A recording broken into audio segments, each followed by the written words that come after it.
वनभोजको यात्रा है हाम्रो मैदेल शेर्पा गुरुङ समाजको ठुलो भइरहेको छ तर यति सम्झना त राख्नु पर्यो नि त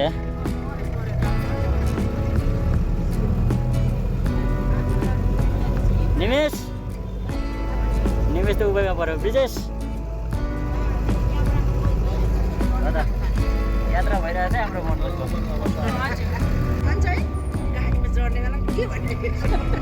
जाउँ गुरुजी जाउँ हाम्रो गुरुजीले स्टियरिङ बटारेको हेर्नु है यहाँ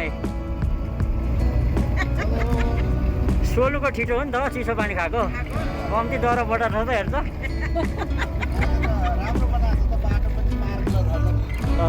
पिकनिक स्पोट आइपुग्यो अब जगडोल के बेगम भएको यहाँ त कहाँ कसरी हुन्छ खाने दाउ मात्रै हो